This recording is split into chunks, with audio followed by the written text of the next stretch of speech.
Good morning Bharat. आप देख रहे हो लैंड भारत। लोकसभा 2024 के चुनाव परिणाम में काफ़ी चौंकाने वाले नतीजे आए हैं। जो पार्टी 400 पार करने का दावा कर रही थी वह अपने दम पर 272 का जादुई आंकड़ा भी नहीं छू पाती है। इसके साथ साथ इससे भी बड़ा चौंकाने वाला परिणाम आता है अयोध्या, जो कि फैजाबाद लोकसभा सीट के अंतर्गत आता है, जहां पर श्री राम मंदिर बहुत ही भव्य तरीके से बनाया गया है। वहां पर श्री राम मंदिर बनाने वाली सबसे बड़ी पार्टी बीजेपी के प्रत्याशी हार जाते हैं और वहां पर समाजवादी पार्टी के प्रत्याशी जीत जाते हैं। इस खबर से सारे देश में यह बात उठने लगती है कि क्या अयोध्या वासियों ने गलत निर्णय दिया है, क्या वो श्री राम मंदिर के खिलाफ थे या फिर उन्होंने कुछ और सोच करके वहां पर जो समाजवादी पार्टी है उसका साथ दिया है। इस पर हम आपको क्लैरिफाई करना चाहेंगे, हम अपने कुछ तर्क रखना चाहेंगे ताकि आपको सही फैसला करने में और अपने मन के जो डाउट्स हैं उनको क्लियर करने में आपको सहायता मिले।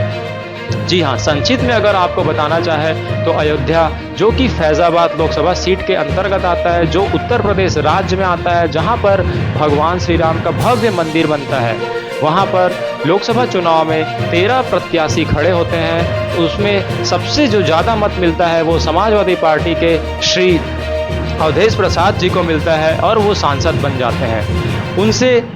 लगभग 54,000 मतों से हारते हैं बीजेपी के प्रत्याशी श्री लल्लू सिंह जी। और यहाँ पर चौंकाने वाली बात यह है कि जब श्री राम मंदिर का निर्माण नहीं होता है तो लल्लू सिंह जी पिछले 2 लोकसभा चुनाव में विजयी होते हैं, लेकिन जब भव्य श्री राम मंदिर बन जाता है तो वहां से वो चुनाव हार जाते हैं। इससे सारे देश को यह संशय होता है कि अयोध्या वासी श्री राम मंदिर बनने से खुश नहीं थे। तो इस पर हम आपकी नज़र डालना चाहेंगे और आपको थोड़ा तर्क बताना चाहेंगे क्या आखिर ऐसा सिचुएशन रहा होगा जिससे अयोध्या और फैजाबाद वासी जो पिछले चुनाव में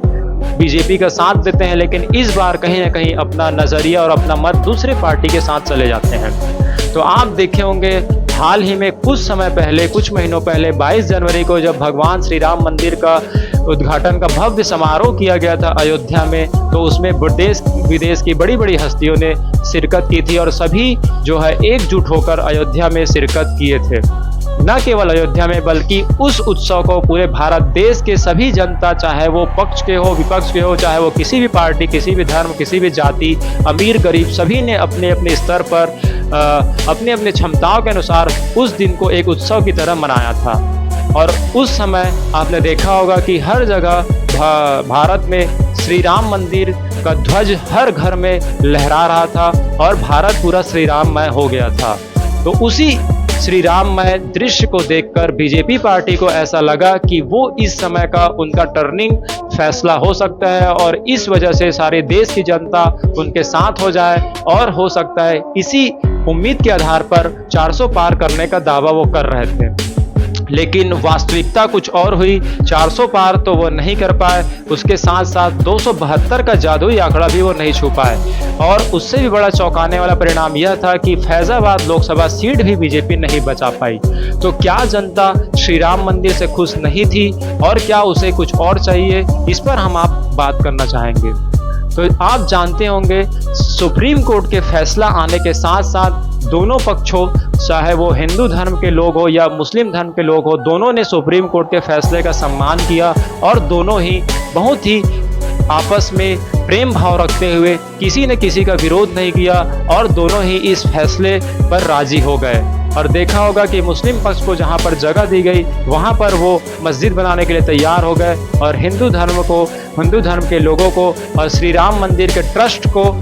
वहां पर मंदिर बनाने की इजाज़त मिल गई। लेकिन बीजेपी पार्टी की गलती यह रही कि उसने इस फैसले को इस प्रकार से प्रदर्शन करने की कोशिश की जैसे वह एक धर्म का दूसरे धर्म के प्रति विजयी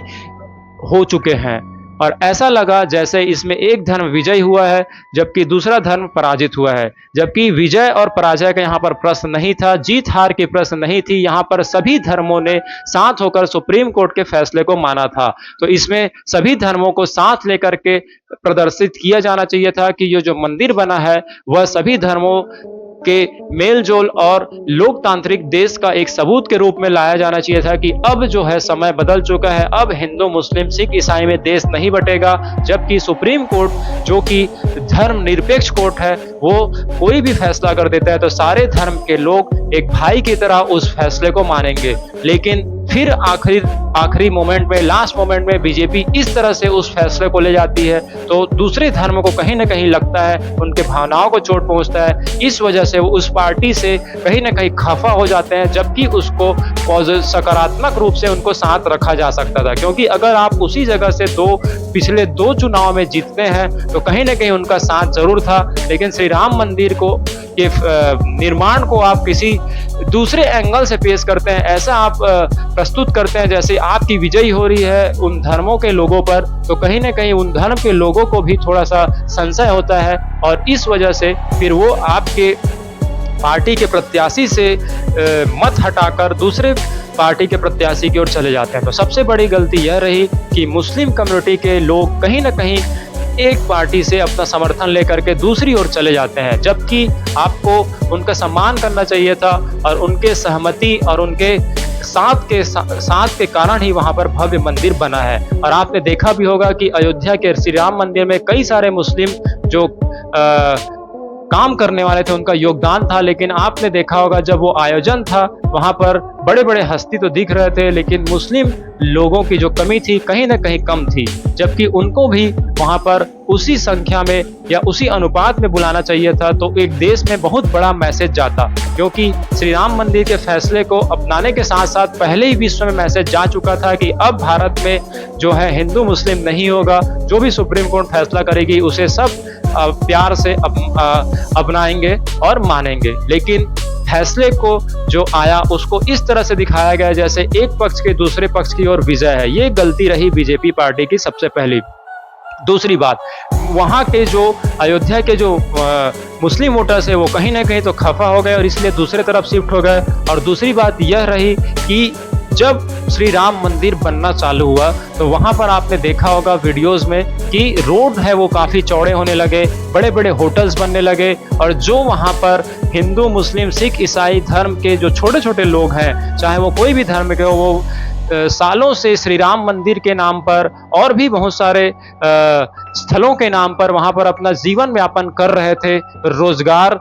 चला रहे थे और अपने परिवार का पेट पाल रहे थे। उनको कहीं ना कहीं आप छोटा सा मुआवजा देकर उनको यह बोल दिया जाता है कि आप यहाँ से चले जाएं, और वहां पर आते हैं बड़े बड़े होटल्स, बड़े बड़े रोड और बड़े बड़े इंडस्ट्रियल जो मालिक है उनको कहीं ना कहीं वहां पर जगह दे दी जाती है। और इनको फिर से उसी जगह पर अगर दुकान लेना होता है तो इनको भारी भरकम रकम मांगी जाती है। तो कहीं ना कहीं वहां के लोकल्स को भी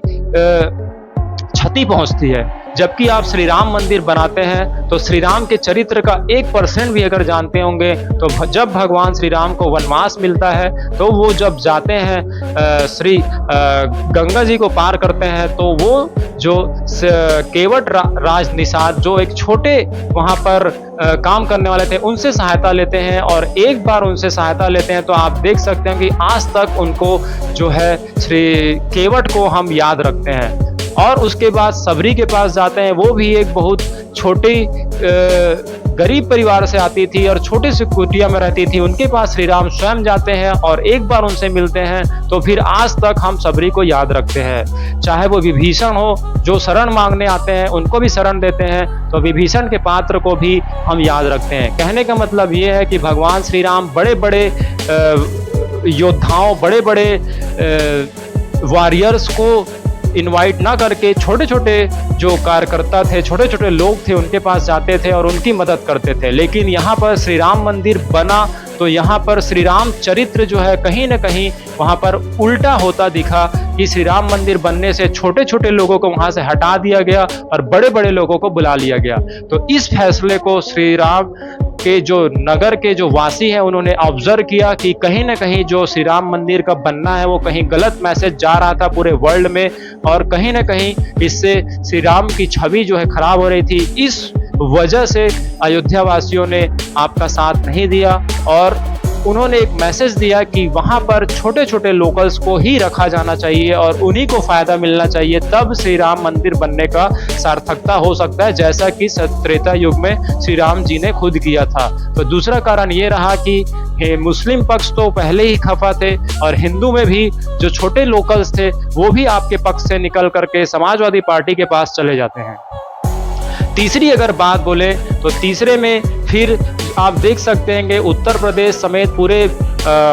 भारत देश में अग्निवीर जैसा स्कीम लाया जाता है, जहां पर रोजगार मिलते भी हैं वो कुछ समय के लिए, और बहुत बड़े लोगों को तो रोजगार मिलता भी नहीं है। तो युवा जो है कहीं ना कहीं खफा थे, श्री राम मंदिर बनने से उतने उत्साहित नहीं हो पा रहे थे, और हालांकि उन्होंने साथ तो दिया था लेकिन वो सरकार के से और भी कुछ अपेक्षा कर रहे थे, लेकिन वह अपेक्षा में शायद बीजेपी खरी नहीं उतर पाई। यह बीजेपी पार्टी के लोगों को स्वयं भी पता होगा। इस वजह से जो युवा थे वो भी एक पार्टी से शिफ्ट होकर दूसरी ओर शिफ्ट हो चुके हैं, और इसका परिणाम आपने अयोध्या में देखा होगा। तो ये 3 बड़ी वजहें रही जिस वजह से बीजेपी वहां से हारती है और सपा के जो प्रत्याशी हैं वो जीत जाते हैं। समरी में अगर हम बताना चाहें तो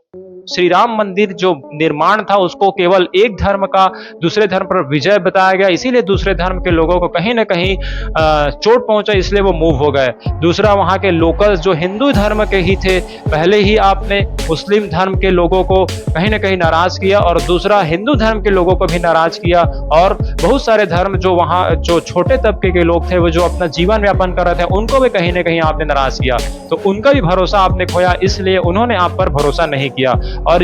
जो युवा है वो तो पहले से ही नाराज थे, उन्होंने तो पहले ही आपका भरोसा जो है वो देख लिया था कि कितने नौकरी आ रहे हैं कितने नौकरी नहीं आ रहे हैं। तो ये 3 वजह रही जिस वजह से अयोध्या वासी और फैजाबाद वासियों ने अपना मत जो है दूसरे पार्टी पर जताया, भरोसा दिखाया। तो देखना ही होगा कि दूसरी पार्टी अपने विपक्ष में रहते हुए या वह किस तरह से जो है अयोध्या वासी और फैजाबाद वासियों के लिए क्या काम करती है, और आने वाले समय में यही देखना होगा कि क्या समाजवादी पार्टी के जो अवधेश प्रसाद जी है वो इन उम्मीदों पर खरा उतरते हैं। अदरवाइज जनता जो है अब जाग चुकी है, उनको श्री राम मंदिर के साथ साथ श्री राम राज्य भी चाहिए, और श्री राम राज्य का जो वीडियो है हमने पहले ही बता चुका है कि किस स्तंभ और किस आधार पर श्री राम राज्य स्थापित हो सकता है। और मुझे लगता है कि अगर इस तरह से श्री राम राज्य स्थापित होगा तो कोई भी धर्म के लोग जो है विरोध नहीं करेंगे, जिसमें श्री राम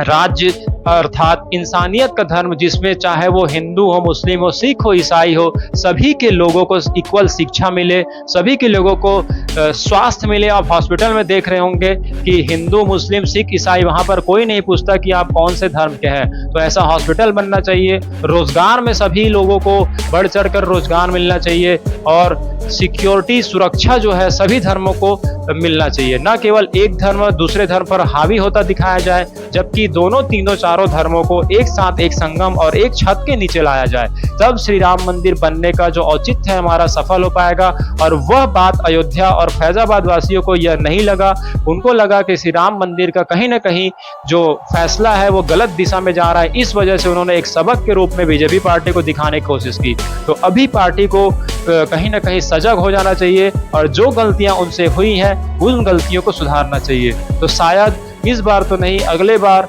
उनका सपना पूरा हो पाए। लेकिन अब जनता जाग चुकी है। श्री राम मंदिर के नाम पर, श्री राम जी का राजनीतिकरण करने के नाम पर, जो देवी देवताओं हैं उनका राजनीतिकरण करने के नाम पर आप श्री जनता को मूर्ख नहीं बना सकते, क्योंकि वह श्री राम मंदिर में तो आपका साथ देगी, लेकिन जब उनका जो काम है श्री राम राज्य स्थापित होता हुआ नहीं दिखेगा तो वो दूसरे पार्टी के साथ भी जा सकती है, जिन्होंने यह भरोसा दिया कि हम श्री राम मंदिर के साथ साथ श्री राम राज्य भी लेके आएंगे। आपने देखा होगा अखिलेश यादव और राहुल गांधी जी ने कई बार बोला कि हम नौकरी देने की कोशिश करेंगे, और सबसे ज्यादा अभी जो जरूरत है भारत के युवा को वो नौकरी और रोजगार की है। आपने देखा होगा श्री राम रामायण अगर आप जानते होंगे तो भगवान श्री राम ने छोटे छोटे लोगों को काफी रोजगार में अपने मकसद में उनको लाया था। जैसे हनुमान जी हो, सुग्रीव हो, नल नील हो या फिर जटायु हो, तो आप देख सकते हैं, ना उन्होंने धर्म देखते थे, ना जाति देखा था। अपने जो मकसद थे, जो बड़ा गोल था रावण को मारने का, उसमें छोटे-छोटे लोगों से सहायता दी थी, उनको रोज़गार दिया था और ऐसा रोज़गार दिया जिससे वो पूरे रामायण में प्रसिद्ध हो गए। लेकिन बीजेपी पार्टी से कहीं न कहीं रोज़गार नहीं दिया जा रहा था, तो इससे कहीं न कहीं श्री राम मंदिर बनने का जो मकसद था वो अधूरा लग रहा था। इस वजह से अयोध्यावासी इस निर्णय पर पहुंचे। तो कहीं न कहीं अयोध्यावासी या फैजाबाद वासी ने जो फैसला सुनाया है, ये पूरे देश के लिए एक सबक है कि श्री राम मंदिर अगर बनता है, उसको सारे धर्म के लोग अपनाते हैं, तो उसका कुछ जो सही मैसेज है वो जाना चाहिए। इससे यह मैसेज जाना चाहिए कि भारत जैसे लोकतांत्रिक देश ने अब धर्मनिरपेक्ष होकर सुप्रीम कोर्ट के फैसले को स्वीकार किया है। लेकिन कहीं न कहीं बीजेपी जो है गलत तरीके से इस आयोजन को ले जा रही थी, तो कहीं न कहीं अयोध्या और यूपी के लोगों ने ये मैसेज दिया है कि आप अपनी गलतियों को सुधारें। तो इस वजह से ये फैसला आया है। तो आप अपने कमेंट में बताइएगा, क्या आपको अभी भी लगता है कि अयोध्या और फैजाबाद वासी गलत है या सही है? और भी इस तरह से चौंकाने वाले परिणाम पर आपकी नज़र हम बनाए रखेंगे और कोशिश करेंगे कि आपकी नज़रें तक वो खबरें पहुँचे, और इसी कोशिश में हम लगे रहेंगे। तब तक के लिए आप देखते रहिए लैंड भारत। Thank you.